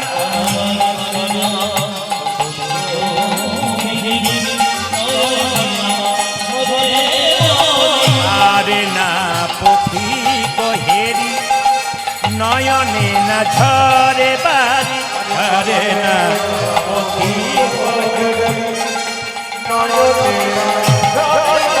আমি দিন ভিখারি, নাইকো করি একটি পয়সা দাও। আমি দিন ভিখারি, নাইকো করি একটি পয়সা দাও। দাঁড়া দাঁড়া দাঁড়া দাঁড়া দাঁড়া দাঁড়া দাঁড়া দাঁড়া, এই এই এই এই তোকে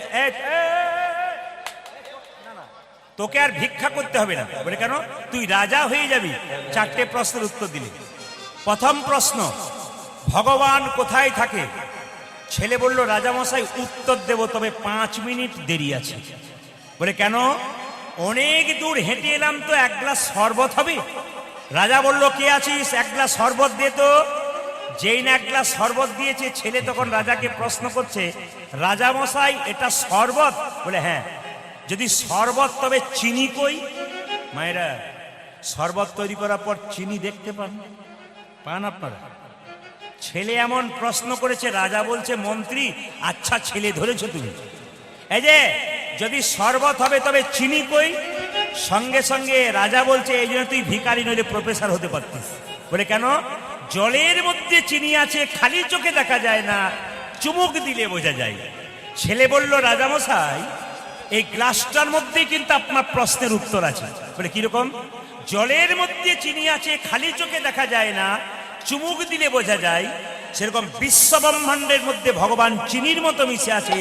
যে ভক্ত ভক্তির চুমুক দেয় একমাত্র ভগবানকে, তাই গৌর হরি বল। তার মানে কি?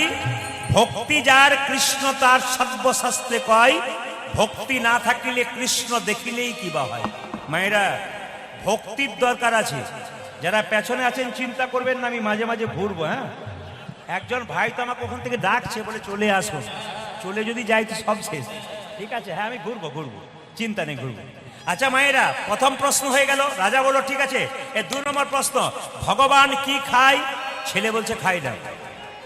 বলে কেন? রাজামশাই ভগবান খায় না। মায়েরা বলুন তো, 4টে কলা 4টে আপেল মন্দিরে নিয়ে যান, ভগবান খায়? জোরে বলুন। অনেকে ভয়ে বলছে না, যদি কোনো গন্ডগোল থাকে। নিয়ে যান তো মন্দিরে, 4টে কলা 4টে আপেল নিয়ে যান তো।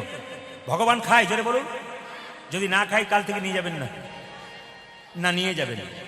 ভগবান খায় না, ভগবান দেখে তুমি প্রেমের ভাবে নিয়ে গেলে না অহংকারের ভাবে নিয়ে গেলে। ছেলে বলল ভগবান খায় না। রাজা বলল বাহ, দারুণ উত্তর দিয়েছিস। 3 নম্বর প্রশ্ন, ভগবান কখন হাসে? লক্ষ্য করবেন। ছেলে বলল রাজামশাই ভগবান 2 বার হাসে। বলে কখন? যখন ভাইয়ে ভাইয়ে দড়ি নিয়ে জায়গা ভাগাভাগি করে।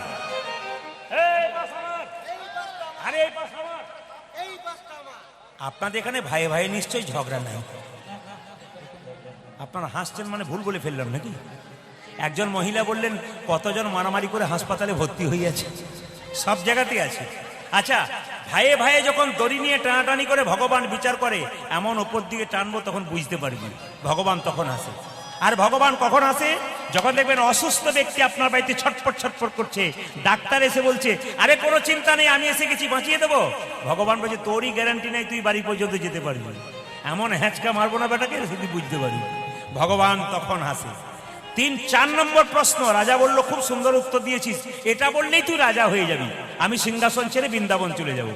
রাজাকে বলল, রাজামশাই এটা কিন্তু কথায় উত্তর দেবো না কাজে উত্তর দেবো, ভগবানের কাজ কি? রাজামশাই নেমে আসুন সিংহাসন থেকে। রাজা বলছে না নামবো না, বলে না নামলে উত্তর হবে না। আরে নেমে আসুন। যেই না নেমে রাজামশাই বসেছে, রাজা ছেলে গিয়ে সিংহাসনে বসে দিয়েছে। হ্যাঁ নাম, নেমে আয়। ছেলে বলল রাজামশাই উত্তর হয়ে গেছে। বলে কেন? ভগবানের কাজ এই, কাউকে রাজা করা, কাউকে ভিখারি করা। তুমি ছিলে রাজা, নেমে এলে তুমি ভিখারি হলে, আমি ছিলাম ভিখারি, হয়ে গেলাম রাজা। আপনাদের কাছে নিবেদন রইল, আসুন, যেহেতু আমরা খুব সংক্ষেপের মধ্যে যাব, তাই সবাই মিলে হাত তুলে একটু আমার সঙ্গে গাইবেন। এটা মহাপ্রভুর কথা।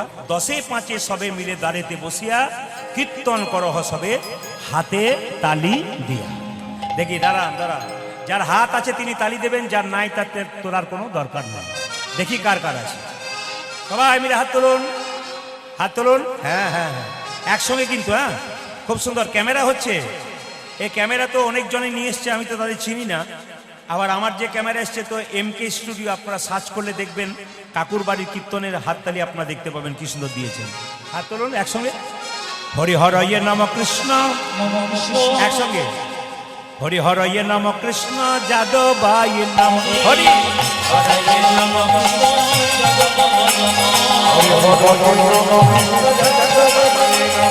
হরয়ে নম কৃষ্ণ যাদবায় নম,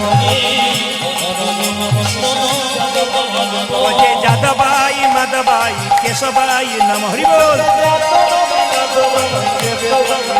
ওজে যাদবাই মাধবাই কেশবাই নম। দু একজন খুব চালাক আছে, প্রদীপ পাল দেখতে পাচ্ছে না, আমার না দিলেও হলো, কিন্তু আমি দেখতে পাচ্ছি না, ভগবান দেখতে পাচ্ছে। কেন? 50 টাকার নোট রাস্তায় পড়ে থাকবে, চারিদিকে তাকালেন, কেউ কোথাও নাই, পকেটে গুঁজে নিলেন, কেউ দেখতে পেল না, একজন ভগবান দেখতে পেলেন। হাততালি দেবেন কি না দেবেন আপনার ব্যাপার, আমি দেখতে পাবো না, কিন্তু তিনি দেখতে পাবেন। তাই সবাই হাত থাকতে হাততালি দিন, পরে কিন্তু ভালো হবে। হাততালি। হরি হরয়ে নম কৃষ্ণ যাদবায় নম,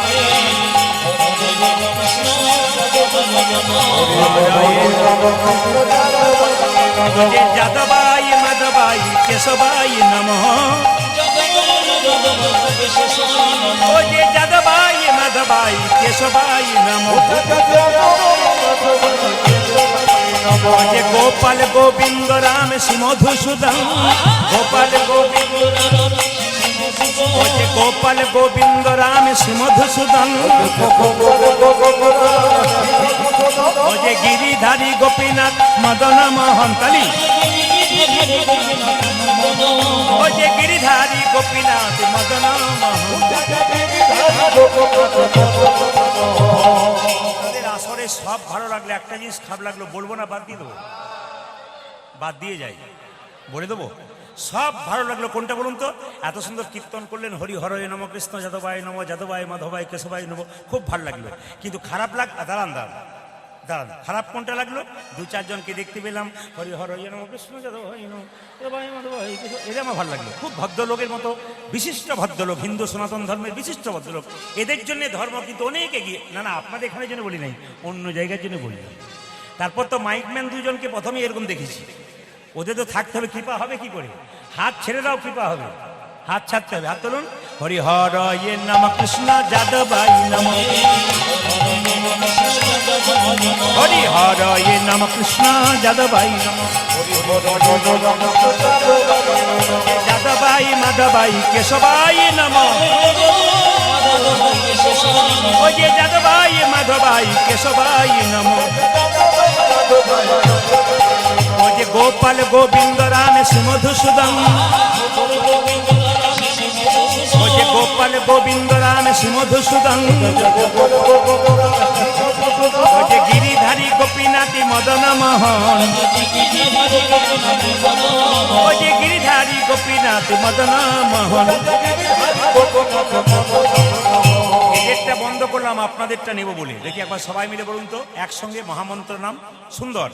এটা তো বৃন্দাবন আজকে, সবাই মিলে বলবেন, বলুন হরে কৃষ্ণ, জোরে হরে কৃষ্ণ, বা কৃষ্ণ কৃষ্ণ,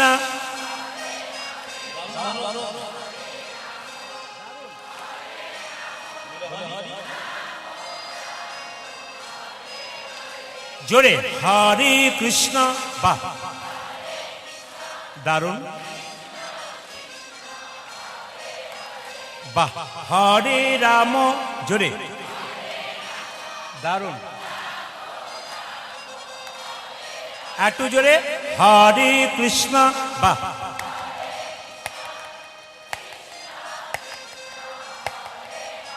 আনন্দ করে উচ্চস্বরে, বাহ। হাঁকে একটা সত্যি কথা বলি, আমি ঘোষবাড়িতে গান করতে এসেছিলাম বসিরহাটে, তারপরে কাকু ফোন করলেন, বাবা প্রদীপ, বলে কি একটা ডেট লিখে নাও তো। লিখলাম, কিচ্ছু বলল না। দুদিন পরে বলছে ওই গানটার ডেটটা যেন ফেল না করে, আসতে কিন্তু হবে আমাকে। তারপরে হ্যাঁ হ্যাঁ ঘোষবাড়ি গিয়েছিলাম, আবার আগামীবার আসবো, বাইনা আছে। সবার কাছে নিবেদন, তো উনি আমাকে বললেন না, শেষে 2-4 দিন পরে বলছে, বাবা ওটা আমার বাড়িরই গান, যদি আমি না আসি। লেখার পর বলছে, দলিল হয়ে গেল, তারপর বলছে আর কি এটা কিন্তু আমার বাড়ি গান। না না, আসলে কাকু ভয় খাচ্ছিল যে আসবো কিনা, কেন আসবো না, উনি তো আমার শ্রদ্ধেয় ব্যক্তি, প্রণম্য ব্যক্তি, খুব ভালোবাসি, আমি শ্রদ্ধা করি, আমাকে খুব ভালোবাসি ছেলের মতো, তাই এসেছি।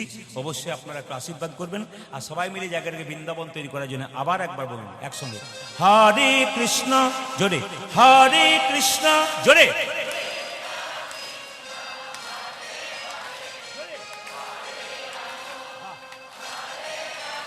দারুণ।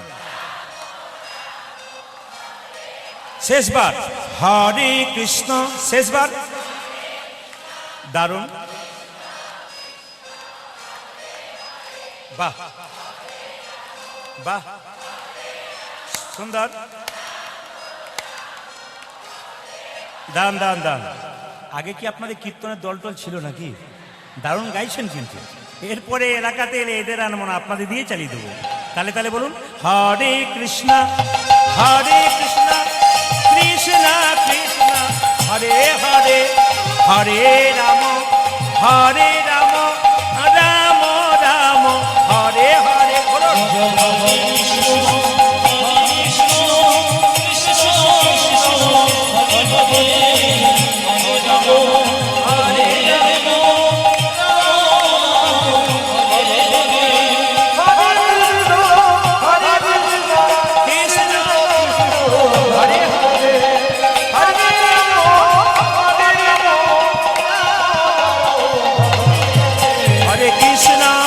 হরে কৃষ্ণ কৃষ্ণ কৃষ্ণ হরে হরে, হরে রাম রাম রাম হরে বল, হরে কৃষ্ণ উড়ধ্বনি,